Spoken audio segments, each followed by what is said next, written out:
En la historia de los 40 días, entre la resurrección y la ascensión, Cristo aparece 6 veces ante sus aturdidos seguidores. Son estas apariciones las que Downing y su equipo intentan dar vida. Bueno, ya terminamos con 4 apariciones y... lo que me parece bueno es que el rostro real de Jesús dio buenos resultados y es verosímil. La geometría y la expresión facial también dieron buenos resultados. Parece real. Exactamente, así que ya superamos todos esos problemas. Ahora el problema del contexto es diferente. Jesús está a la orilla de un lago, es decir, el contexto se amplía. Sí. Quedan solo 2 apariciones.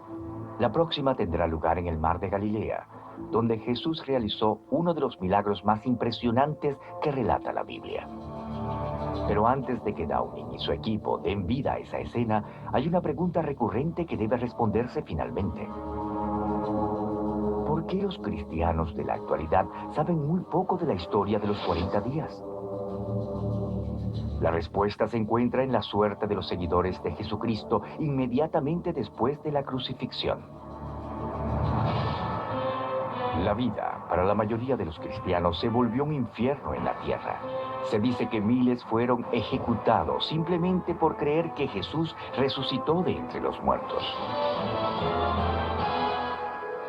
El movimiento cristiano era la única religión de la que el Imperio Romano desconfiaba, y eso se debía desde luego a que Jesús de Nazaret había sido crucificado por haberse rebelado ante el Imperio Romano. Muchos de los líderes de este movimiento eran perseguidos y asesinados con la aprobación de las autoridades. Pero luego, en el año 312 después de Cristo, 3 siglos después de la muerte de Jesucristo, se produce un cambio importante. El lugar, Italia, no lejos de la ciudad de Roma. Un general romano llamado Constantino tiene un sueño perturbador la noche anterior a una batalla contra su rival en el poder imperial. La noche anterior tuvo un sueño en el que se le reveló que si acudía a la batalla con el signo de la cruz cristiana, resultaría victorioso. Antes de la batalla tuvo una visión de la cruz en el cielo. La cruz apareció ante él como una espada. Entonces ordenó a sus soldados poner en las lanzas y en las espadas el signo de la cruz. Fue así como fueron a combatir, y gracias a la fuerza de ese signo obtuvo la victoria y ganó la batalla convirtiéndose en el emperador de Roma. Se convirtió al cristianismo, y Cristo era su patrono. De pronto el emperador mismo era cristiano. Fue una gran sorpresa y hubo una gran transformación. La persecución cesó, desde luego. Por primera vez en 300 años de historia, el cristianismo se organizaba bajo el gobierno del Imperio Romano. Y ese imperio fue el que determinó cómo debía contarse la historia de los 40 días. Antes de Constantino, el movimiento cristiano se ha caracterizado por su diversidad. Las comunidades cristianas de Siria, Palestina, Egipto, lo que hoy es Argelia e Italia, tenían sus tradiciones, sus textos y su manera de ver a Jesús. Con Constantino y su agenda política abrumadora, que consistía en la unificación del gran imperio, la diversidad era un problema. Un grupo en particular tenía una estructura jerárquica que Constantino entendía y que le convenía. Entonces escogió al grupo llamado católico, cuya estructura estaba basada en la del Imperio Romano, el sistema de diócesis que tenía la estructura del ejército romano. Así que había obispos, sacerdotes y diáconos. Había un orden y se comunicaban. Era una red. En el año 325, Constantino convocó a sus nuevos obispos en la ciudad de Nicea, lo que hoy es Turquía, donde se hizo oficial su versión de la historia de la resurrección. Él los convocó y les dio una orden. Les dijo que quería que escribieran un credo, una declaración del significado de la fe cristiana, que la gente debía respetar, y de esa manera unificar el imperio en una sola doctrina claramente definida. Eso significaba que habría una sola versión oficial de la vida, la muerte y la ascensión de Cristo. Las demás historias no eran consideradas oficiales y al final fueron descartadas. Con el poder del Estado romano, ahora le decía a la gente, ustedes creen, pero lo que creen es falso. Tienen que creer conforme al credo, y si no lo hacen, simplemente morirán. Muchos creyentes en la actualidad aún recitan las palabras que concibió este concilio hace 1700 años, palabras que no hacen mención a los 40 días. El credo es un documento histórico, es un retrato del modo de pensar del movimiento cristiano de esa época. Se ha convertido en mucho más que eso desde entonces, naturalmente. Su imprecisión y su incomprensibilidad, en cierto modo, son ventajas. Porque, después de todo, se trata de algo que encierra un misterio profundo. A pesar de que el credo oficial del cristianismo no hace mención a los 40 días, unas pocas historias milagrosas sobrevivieron de algún modo en los evangelios del Nuevo Testamento, las 6 apariciones fundamentales. Según el libro de Juan, Jesús resucitado viajó más lejos que nunca del lugar de su crucifixión, aproximadamente 110 kilómetros al norte, hasta el mar de Galilea. En la aparición del mar de Galilea, los apóstoles comenzaron a retomar su vida normal y fueron a pescar. Estaban en medio del mar de Galilea, en el lugar de costumbre, haciendo lo que hacen los pescadores y pescaban sin esperanzas. Son pescadores, volvieron a su trabajo, retomaron sus vidas mundanas. En cierto modo, esa actividad les daba seguridad. Podían olvidarse del trauma de la muerte de Jesús y la desilusión que sentían por el hecho de que él no pudo convertirse en el glorioso rey de Israel. Tras una noche sin haber pescado nada, ven a un hombre. Buscan en la niebla del amanecer y ven una figura que se acerca a la costa. ¿Quién es? Estaban cerca de la costa y podían ver una figura allí que les decía, oigan chicos, ¿consiguieron algo? ¿Pescaron algo? Y era obvio que no habían pescado nada. Y él les dijo, bueno, echen la red a un lado de la barca. Y ellos lo hicieron. Y de pronto la red se llenó de muchos peces. ¿Cuántos había? Decenas y decenas. No, de hecho la Biblia nos da un número 153. Las escrituras nos dan una y otra vez estos detalles curiosos que no parecen tener mucho significado, pero que son datos reales. ¿Por qué poner el número 153? En ese momento, Pedro se dio cuenta. Dios mío, es él, es Jesús. Jesús estaba ahí, con una fogata, cocinando pescado y con pan, y les dijo, traigan pescado. Jesús está en la costa de Galilea. Vuelve al viejo lugar. Como si no hubiera pasado nada, ellos vuelven a ser pescadores y Jesús vuelve a ser su amigo. Lo que les aguarda en la costa es una visión inimaginable. Una vez más, utilizando tecnología de última generación y gracias a años de estudio sobre las apariciones de Jesús durante los 40 días, Downing intenta capturar un momento asombroso.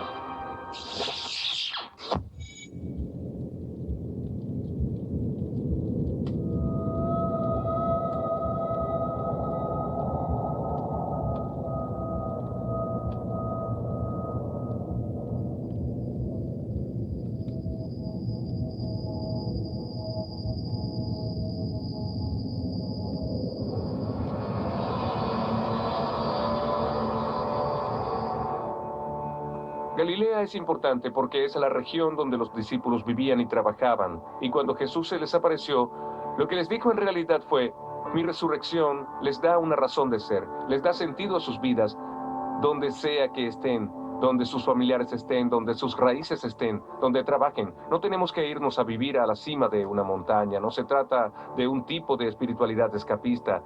La resurrección nos persigue a donde sea que habitemos físicamente.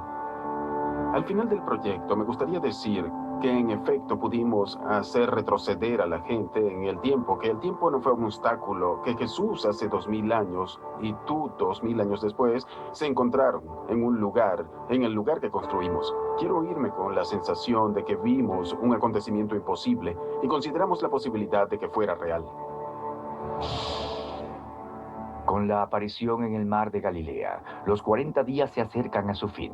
Pero Downing y su equipo deben enfrentar el último gran desafío: cómo visualizar lo que puede considerarse el acontecimiento más impresionante y sobrenatural registrado en la historia, un fenómeno conocido como la Ascensión.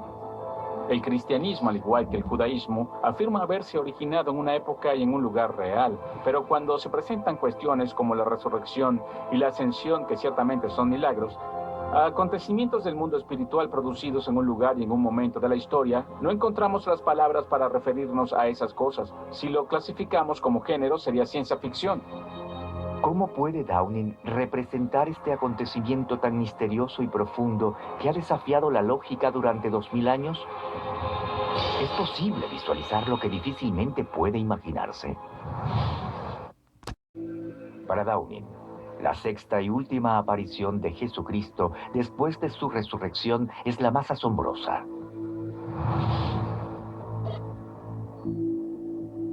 Ya terminamos con 5 de las apariciones y ahora nos queda la ascensión, que se supone que es el clímax de los 40 días. ¿Cómo hacemos para que no parezca tonto o raro, como si fuera ciencia ficción? ¿Cómo hacemos para que sea verosímil, para que sea reverente y realista? Creo que la clave está en cambiar de perspectiva. Todo el mundo espera ver que Jesús salga volando del planeta y lo representaremos. Ahí estarán los apóstoles y el televidente es el que empezará a salir del planeta. Hay que cambiar la perspectiva. No es tonto cuando uno es el que lo hace, cuando uno lo ve. Dejemos que el televidente empiece la ascensión y concentrémonos en Jesús. La ascensión es el movimiento crucial en el que aquellos que pudieron ver físicamente a Jesús ya no lo verán más. La historia, en ese sentido, termina ahí. La historia del tiempo de Jesús en la tierra. Lo que se describe es que Él ascendió a los cielos. Lo que habríamos visto habría estado más allá de nuestra comprensión, más allá del lenguaje, más allá de las palabras. En efecto, la versión de la Biblia es vaga e incoherente y da pocas pistas sobre lo que ocurrió realmente. Los estudiosos debaten sobre si la ascensión debe ser entendida literalmente o en alguna especie de sentido figurado. Sin embargo, Lucas, autor del Evangelio de Lucas y del libro de los Hechos, insistía mucho en el carácter físico de la muerte y resurrección de Jesús, porque al parecer quería que entendiéramos que se trataba de un acontecimiento físico, así que Jesús en realidad se fue al cielo físicamente. La ascensión desde luego es un misterio porque no vemos muy a menudo a gente ascendiendo al cielo. Pero lo que sí sabemos es que Jesús, tras habérsele aparecido a muchos de sus discípulos y a mucha gente, debía irse. Para nosotros es difícil imaginarnos esto. Nuestra reacción automática con estas historias es la de mitificarlas y convertirlas en un acontecimiento de dibujo animado o una película. Es difícil analizar esto de manera fría y calculadora y pensar, no, esto de verdad le sucedió a seres humanos, no es algo realmente extraño, es algo en cierto modo, digamos que, más real de lo que imaginamos. Lo suficientemente real para quedar registrado en la historia. Los autores de los 4 evangelios no fueron los únicos que hablaron de estos acontecimientos. Muchas personas dijeron que lo vieron. Y esa convicción llevó a ese movimiento a decir que él no estaba muerto, que estaba vivo y que volvería. Uno de los libros que se encontraba en la biblioteca enterrada, descubierta en 1945, describe una aparición similar. El libro secreto de Juan comienza con la muerte de Jesús. Juan, afligido y desconsolado, va al templo a adorar. Y alguien aparece y se mofa de él diciéndole, ese Mesías tuyo era un fraude. Ha hecho que destruyas tus tradiciones judías. Y Juan estaba tan afligido que ni siquiera pudo entrar al templo. Así que vagó solo por el desierto. De pronto dice que vio una luz resplandeciente y la tierra se estremeció. Y oyó una voz que le decía, Juan, Juan, ¿por qué lloras? Yo estoy contigo siempre. Era Jesús quien le hablaba. Cualquiera que sea la fuente, ninguna historia sobre el Jesús resucitado y los 40 días perdidos puede compararse a su último instante en la tierra, la ascensión. Para el artista Ray Downing, la pregunta es, ¿cómo representar un acontecimiento que incluso los hombres que dicen haber sido testigos de él no pueden describir con éxito? La ascensión y representar la ascensión es muy complejo. Jesús se reúne con sus apóstoles en el Monte de los Olivos y les dice que se irá. Es decir, han estado juntos durante su vida, durante su muerte, durante su renacimiento, y ahora se va y los deja solos y les deja la responsabilidad de tomar lo que Él les ha dado y transmitirlo por todo el mundo. Antes de partir, el Jesús resucitado revela a algunos de sus seguidores el destino que les aguarda. Jesús le cuenta a Pedro cómo va a morir. Será una muerte violenta. Pedro mira hacia atrás y ve a Juan, el discípulo que Jesús amaba, y quiso saber, bueno, ¿y qué le va a pasar a este? Y Jesús le responde a Pedro, ese no es tu problema. Su historia es diferente a la tuya. Tú ve y haz tu historia. Luego de 40 días, los apóstoles son hombres transformados. Antes de la resurrección y de la ascensión, ninguno de los discípulos podía decir que hablaban con credibilidad. Ninguno de ellos entendía la historia, ninguno de ellos sentía tanta pasión por la historia como para morir por ella. Luego de la resurrección y la ascensión, todos esos discípulos dedicaron sus vidas por completo a contarle al mundo que Jesús había resucitado. Se mantuvieron firmes durante muchas décadas. La mayoría tuvo muertes horribles a manos de los romanos y lo único que tenían que hacer era retractarse. ¿Por qué ninguno de ellos se retractó? Si uno ha vivido esto, si lo ha padecido y sabe que Jesús de verdad se levantó de entre los muertos, ¿hay realmente algo que pueda hacernos callar?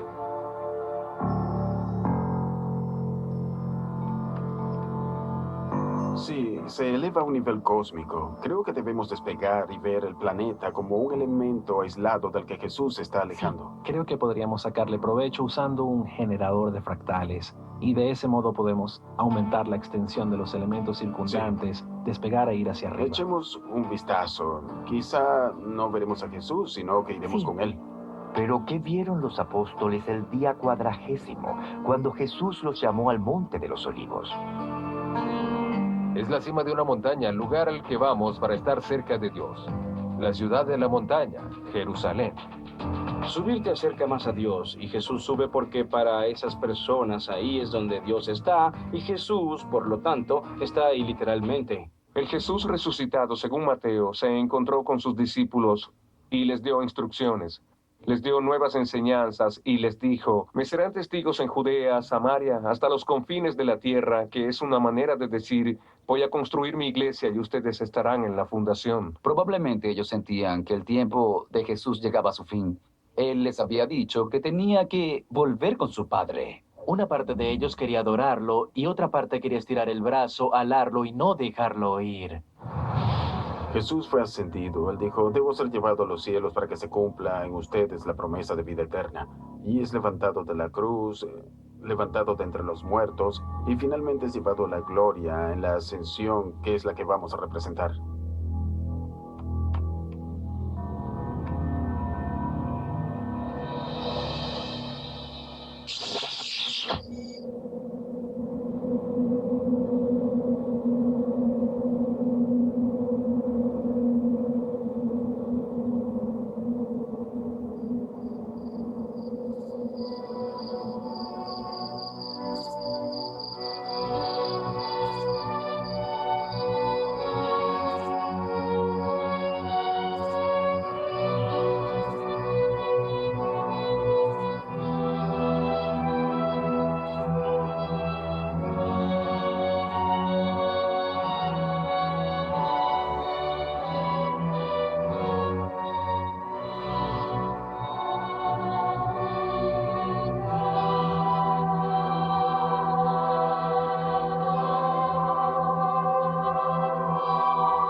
escena va más allá de la lógica humana.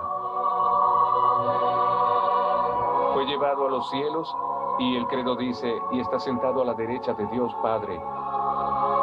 Él es el líder de las naciones, Él es el líder del universo y su reino es eterno y lo abarca todo.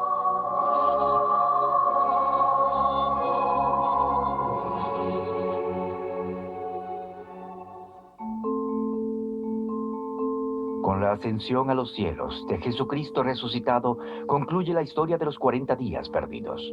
Las versiones de la resurrección son fundamentales para entender la manera en que los escritores de los evangelios tratan de retratar a Jesús. Ellos sienten, evidentemente, que tienen que probarles a sus lectores que Jesús de verdad fue levantado de entre los muertos físicamente. No fue una alucinación, no fue una especie de espejismo que la gente vio. Fue un acontecimiento real. Pero esta investigación ha revelado todo lo que podemos llegar a conocer de este período misterioso. El camino termina con el Nuevo Testamento de la Biblia, el sudario de Turín, los manuscritos antiguos y los textos ocultos.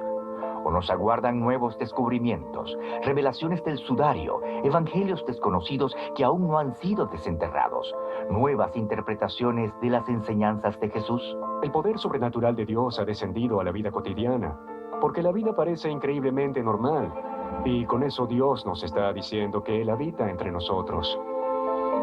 Él vino a predicar, a hacer milagros, a sufrir, a morir, a resucitar y a volver a aparecer, luego a irse para estar en el cielo con su Padre y asegurarnos que nuestra misión aquí en la tierra es muy importante, que incluso a pesar de que Él no está aquí con nosotros, recordaremos la época en que lo estuvo. La ascensión significa que Jesús venció totalmente a esas fuerzas que parecían haberlo vencido.